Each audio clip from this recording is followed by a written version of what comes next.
안녕하십니까. 곡당조성주의 서버 영상 강좌 서예 이것을 알아야 좋은 것이 있습니다. 이번 시간은 전서 약설 시간입니다. 전서는 아시다시피 모든 서체의 시원이라 할 수 있습니다. 그래서 전서를 공부를 하고 여러 서체를 익히는 것이 매우 유리합니다마는 그걸 떠나서라도 서학도라면은 전서는 반드시 공부를 하셔야 됩니다. 아직 전서에 입문하지 못하신 분이 있거나 입문을 하셨다 하더라도 전서에 대해서 정확한 것을 아직 파악하지 못했던가 하시는 분은 이번 시간을 통해서 전서에 대한 우선 어떤 개념만이라도 정확히 좀 알고 가셨으면 좋겠습니다. 이 강의가 끝나고 몇 차 뒤에 또 전서 실기가 있을 예정입니다. 전서 약설 바로 시작하겠습니다.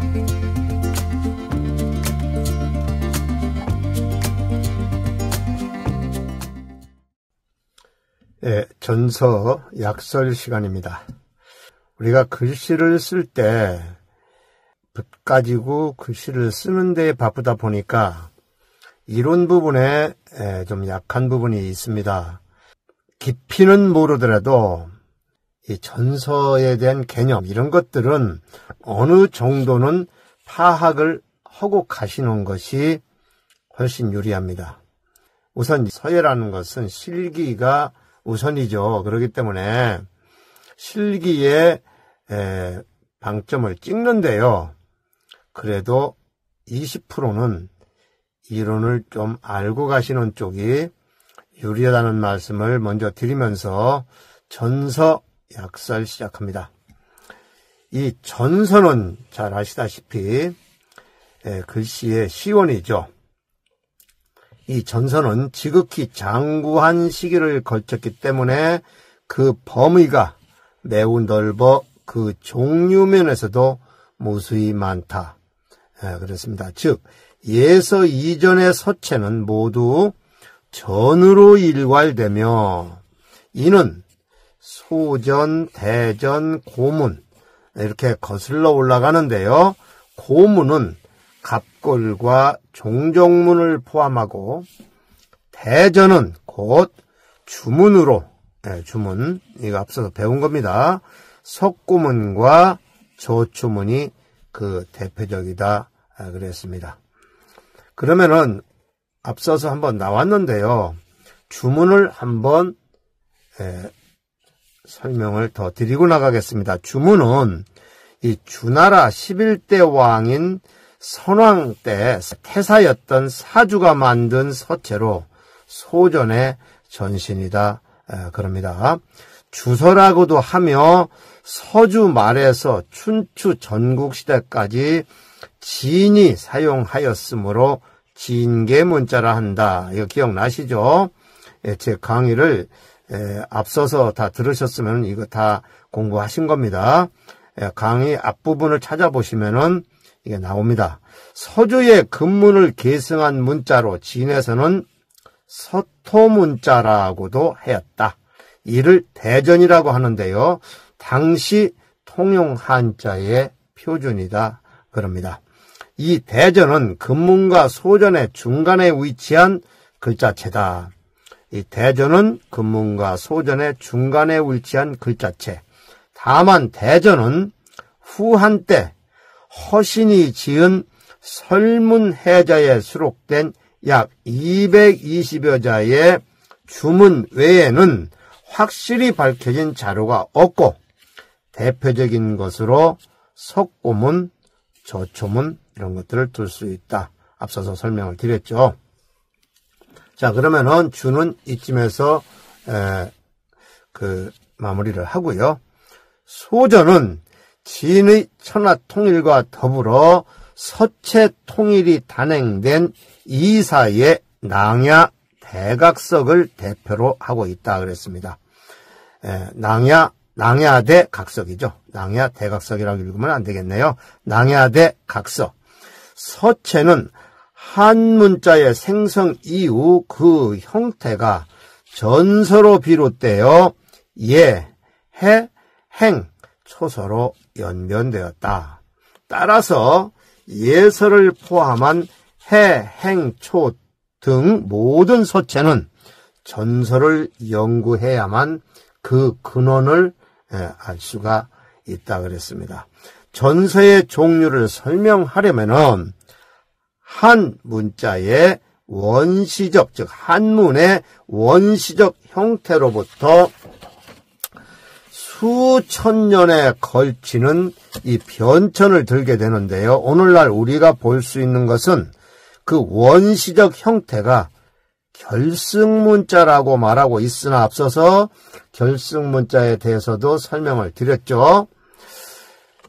그렇게 말하고는 있지만은 전해지는 것이 없으며 복희시대, 복희시대의 주가에 달려 있습니다. 복희시대의 화괴를 가장 이른 것으로 삼지만 이를 문자라 일컫기는 다소 무리인 것도 사실이다. 기록은 이렇게 전하고 있습니다. 그렇다면은 다음 은대의 각골문에 이르게 되는데 이 결승문자 다음에 은나라 때에 각골문이 나오게 되는데 이것도 역시 그 연변은 알 길이 없다. 어떻게 해서 각골문이 만들어졌는지 어떻게 해서 변화가 돼서 이것이 각골문이 나왔는지 그건 알 수가 없다. 그런 얘기가 되는 거죠. 자, 그러면 주2 다시 한번 읽어보겠습니다. 이 주2도 앞에서 다 설명이 드린 겁니다. 이 복희시대 그랬는데요. 복희씨는 중국 고대 전설상의 제왕으로 삼왕 5제 중 중국 최고의 제왕이며 달리 포희라고도 불리운다 그랬습니다. 진에 도읍을 정하고 150년간 제왕의 자리에 있었다 전해지는데요. 몸은 뱀과 같고 머리는 사람의 형상으로 1월과 같은 대성덕을 베풀었다. 이렇게 기록되고 있는데요. 이건 전설입니다. 그러면은 주2도 다 읽었고요. 다음에 전서의 종류를 대별하여 간수한다 이랬습니다. 여기서 대별이라는 의미는 크게 나눈다는 거죠. 그러니까 뭐 이거 세분화할 수가 없고 지금 이 시간에 그래서 대별해서 여러분들께서 그래도 이런 정도는 알고 가실 수 있도록 크게 나눴습니다. 자, 그러면은 먼저 각골문입니다. 전서의 종류입니다. 각골문입니다. 각골문 이것도 앞서서 다 공부를 하신 거죠. 각골문은 은인들이 은나라 사람들이 대소사를 결정하기에 앞서 조령의 제사를 행하여 조령이랑은 조상신이죠.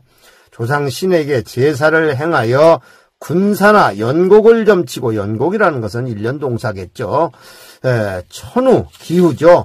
천우를 점치는데 신의를 살피는 방법으로 구갑을 구워, 즉 거북이 딱지죠. 구갑이라는 것은 구워 그 구열에 따라 쭉쭉 갈라지는 거, 거북이 딱지가 짝짝 갈라지는 거, 그것을 따라서 기륭을 판단하는 동시에 감면에 복사, 즉 점괘를 새겨서 신성한 기록으로 삼았다. 또 우골 등을 사용하여 소뼈 새기기도 하였는데 이러한 문자들을 구갑 수골문, 즉 각골문 또는 계문이라 칭한다. 이렇게 했습니다. 다 아시죠? 이러한 각골문 시계도 이미 모필은 있었으나 각골문의 거의 전부는 각도, 즉 칼로 새겼으므로 그 선은 직선적이며 서풍은 시기에 따라 호방하기도 하며 혹은 교려하고 굳세요. 교려는 아주 공치한 거죠. 아주 기교 있고 아름다운 거 굳세어서 기운이 생동함을 볼 수 있다. 이렇습니다. 자, 자세한 것은 제 유튜브 강좌 제 6강이나 7강 이 각골문 편을 참조하시기 바랍니다. 여기에 한번 설명이 나갔습니다. 자, 그러면 각골문은 그쯤 간수를 하고요. 두 번째는 종정문입니다. 여러분 종정문 잘 아시죠? 금문입니다. 은대의 유문은 남겨있는 그런 글은 갑골의 남김을 주로 하였으나 이 시대에 벌써 합금의 기술에 의한 청동기가 발달하여 제사의 예기로, 제사지는 제기죠, 왕자의 우력을 나타냈으니, 여기서 왕자라는 것은 왕을 뜻하죠. 왕가. 소수이긴 하나 문자를 새긴 즉 명이 있다 그랬습니다. 명, 이 새길 명자, 이것이 금문의 초기가 된다 그럽니다. 이후 은나라가 망하고 주나라가 흥하면서 갑골은 급격히 쇠하고, 이 왕의 기록은 그 갑골로부터 명문 즉 금문으로 옮겼으며, 이러한 동기에 글자를 새기는 것은 곧 기록의 의미로 확대되어 왕의 행동, 즉 왕가의 행동, 국가의 대사, 그 다음에 상사 책명, 그러니까 상사라는 것은 상벌, 상 주고 하는 거, 그 다음에 책명, 왕의 명이죠. 이런 것을 기록하기에 이르렀다 이랬습니다. 이들 모든 기록은 제사를 위한 예기의 명문이기 때문에 그 문자는 신에 대하는 경건한 태도와 엄숙한 정신을 내포하게 되어서 칼로 새겨, 즉 도의의, 이 도의, 칼로 새겼으니까 칼맛이 나는 거죠. 도의의 갑골과는 달리 필의가 풍만하고 장엄하며 단아한 서풍을 나타내었다. 뭐가 그렇다고요? 금문이 그렇다 이겁니다. 붓으로 썼기 때문에. 이러한 것들은 종류가 매우 다양해서 이거 소시죠. 정을 비롯하여 주기류로 예를 든다면, 이 술 담는 그런 걸로 예를 든다면은 각, 작, 준, 호, 이게 주가 달렸네요. 이런 것 등 다양한 기형으로 발달되니 이러한 고동기를 총괄하여 종정이익이라 칭하고, 우리가 다른 건 몰라도 종정이익에 대한 개념은 좀 알고 가시는 게 좋습니다. 칭하고 그 명문을 관지라 하며, 또 알아두셔야 되겠죠. 관과 지가 있습니다. 이거 식으로 읽으시면 안 되고요. 관지라 하며 그 문자를 종정문 또는 금문이라 한다 그랬습니다. 여기에서 오목형인 음문을, 이거 중요한 거죠. 이렇게 새긴 거, 이렇게 새긴 것을 음문이죠. 그러니까 이걸 관이라 하고, 볼로 이렇게 생긴 거, 이렇게 양각이죠. 양문을 지라 하는데, 명문을 관지라고 하는 것은 이들 명문이 음각 아니면 양각으로 되어 있으므로 그렇게 표현을 하는 것이다 그랬습니다. 자, 여기서 주 3을 한번 보도록 하겠습니다. 그 종정이기 중에 술그릇 한 예인데요. 주기류의 예를 한번 본다면은, 이것도 앞에서 뭐 주기류뿐이 아니라 식기류도 있고 병기류도 있고 뭐 여러 가지가 있죠. 그런 것들을 다 예를 들어서 지난 시간에 설명을 드렸으니까 이 종정문 그 강의를 찾아보시면 나올 겁니다. 참고로. 자, 그러면 주기류 술그릇의 예를 본다고 그러면은 작은 술 항아리, 장군, 즉, 배가 부르고 입이 좁은 단지, 괭, 고, 화, 호, 가, 작, 각, 례, 병, 이, 유, 치, 준. 이런 것들이 전부 이게 술과 관계되는 그릇들이죠. 이런 여러 가지가 있는데요. 제기도 있고 많습니다. 그런데 여기서는 예를 들어서 술그릇만 가지고 몇 가지 얘기를 했으니까 참고로 보시면 되고요. 이걸 연구하실 건 아닐 거니까 참고로만 알아두시면 되겠습니다. 우리가 옛날 그 종정문을 읽다 보면 이런 게 많이 나오거든요. 이거 노트했다가 좀 참고 삼으시면 좋을 것 같아요. 여기서 정은 소시입니다.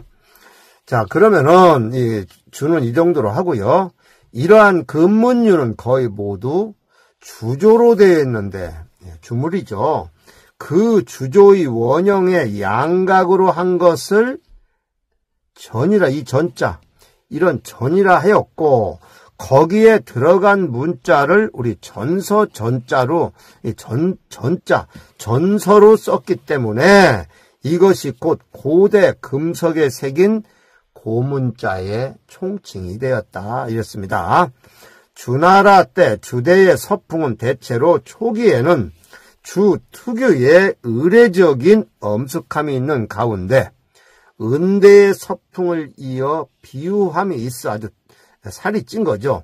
생명의 약동이 보이기는 하나 점차 그 비피를 덜고 그 살찐 피력을 덜어내고 행간, 자간이 정해지고 상하 좌우의 자연스러운 구성이 좌우 편방의 평형을 가져오게 하여 자형이 고정화되었으며 문장도 장문이 많아지게 되었다.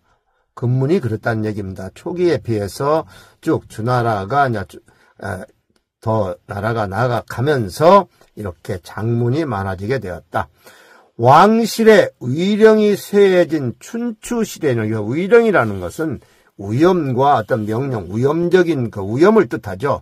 위엄이 쇠해진 춘추시대에는 동서의 서풍이 분화를 일으켜 쪼개졌죠. 각국은 그들의 지방색을 나타내어 오나라와 월, 즉 5월은 조서인, 장식적 서책까지 생겼고 전국시대 후기에 들어서 열국 간의 그 치룽, 그런 뜻이죠. 춘추시대 때는 열국 쭉 그 나라가 많이 있잖아요. 그 열국 간의 교통이 빈번해짐에 따라 각국의 서체는 서로 영향을 받아 문자의 혼란기를 빚게 되기도 하였다. 이렇습니다. 자세한 것은 제 유튜브 강좌 8에서 10강을 다시 열어보시면 참고가 되실 겁니다. 자, 그러면은 여기까지가 종종문에 대한 간술입니다. 다음 세 번째입니다. 대전과 소전입니다.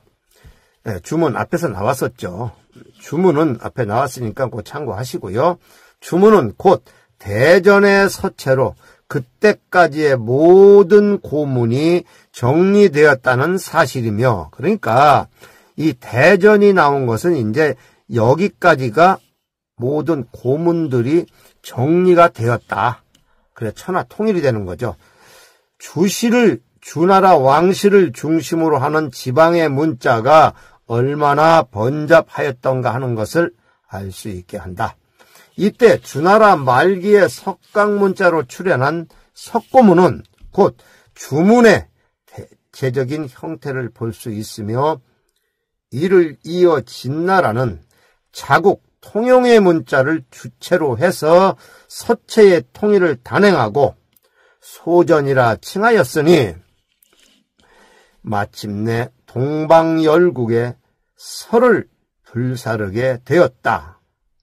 그렇게 했으니 이른바 분서갱유가 그것이다 그랬습니다. 이것도 설명드렸죠.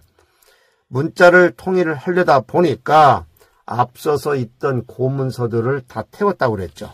그것이 그리고 선비들을 구덩이에 파고 묻고, 그건 이제 한거를 하는 선비들을 다 이렇게 잡아다가 한 460명인가요? 70명인가 그렇게 생매장을 했다고 그래요. 그것이 분서갱유입니다. 이때 절멸된 문자를 후세에서는 고문이라 한다. 절멸이라는 것은 이제 끊어져 없어진 거죠. 진나라의 시왕은 육국을 통일한 뒤 각지를 순행하고 그의 송비를 세우니 이것이 진의 각석으로 여기에서 금성문이라 하는 것은 곧 금문과 성문을 아울러 칭한 것이다 그랬습니다. 진의 각석이 대표하는 진전은 소전의 전형으로 철선적이며 균정함이 대칭적으로 구성되니 변화가 적고 대전에 비하여 생동적 기가 빠지는 듯 하나 예서 발생 이전의 문자로 곧 광의의 넓은 의미의 전서는 이 소전으로 그 종지부를 찍게 되었다. 낭야대각석이라든가 이런 지부각석 여러 가지가 있어요. 이런 각석들, 그러니까 진나라 전서 이런 각석들이 결국은 이제 그 소전이라고 그러는데, 이것들로 광해의 전서는 이게 이제 끝이 되었다. 그러고 나서 예서가 나왔다. 그런 얘기죠. 더 이상의 전서는 나온 게 없다. 그런 얘기도 되겠습니다. 자, 그러면은 마지막 여기까지를 읽어드렸고요. 다음은 이제 결론입니다. 네 번째, 결어입니다. 시대의 발전에 따라 문자를 구사하는 범위가 넓어지게 되었고, 아울러 문자 사용의 빈도가 급격히 증가함에 따라 예서의 출현을 볼 수밖에 없었다. 그래서 예서의 출현이 나오죠. 그러나 예서가 성행한 한나라 때에도 비액은 제목, 그 이게 이마액자잖아요. 비석의 위에 써놓는 비제목입니다. 비액은 전서를 써서 그 전중한 뜻을 남겼고, 아주 무게 있고 전하한 그런 뜻을 남겼고요. 한대 문자학의 자서인 설문해자의 성립도 전서의 잔영을 고정하게 하는 동시에 새로운 형태적 문자의 실용에 대한 허신의 깊은 생각이었을 것으로 여겨진다. 그렇게 전하고 있습니다. 전서는 실용성을 떠나 보다 차원을 높이는 장엄함과 전중한 의미로 그 생명을 유지하고 이것을 연구하면 학자로서 일종의 보람과 자랑이 되기도 하였을 뿐만 아니라 당송 이후에 문인정신과 결부되어 전각이라는 특수 분야가 성립되었고, 다시 청대에 이르러 금석학의 발흥으로 전서는 새롭게 그 생을 되찾게 되었다. 이렇게 기록하고 있습니다. 그리고 거기에 한예 이후의 용필법은 또 전서의 새로운 양상을 제시하기도 하였으며, 전법을 통해서, 이 전서 쓰는 전법을 통해서 많은 필법의 축적, 이런 것들이 싹이 텄으니 실로 전서의 진가를 재확인하게 되었다고 말할 수 있다. 그랬습니다. 자, 그래서 여기까지가 여러분께 전해드리는 부분이고요. 따라서 서예를 공부하는 서학도라면 서체의 시원이 되는 전서를 필히 공부를 해야만 다른 여러 서체를 익히는데 유리하리라고 생각을 합니다. 자, 그래서 이 시간이 지나고 나면은 이제 전서에 대해서 그 시필도 하게 될 겁니다. 자, 그러면은 참고 자료입니다. 동방서예 강좌, 김응현저 이런 책이 있고요. 그 다음에 중국 서예 전집 미술문화원에서 나온 것도 있고요. 중국 고대 서법사 북경대학 출판사에서 나온 이런 것들 외에 이것저것 해서 자료를 모아서 여러분께 전서에 대한 약서를 설명해 드렸습니다. 자, 그러면 수업 마칩니다.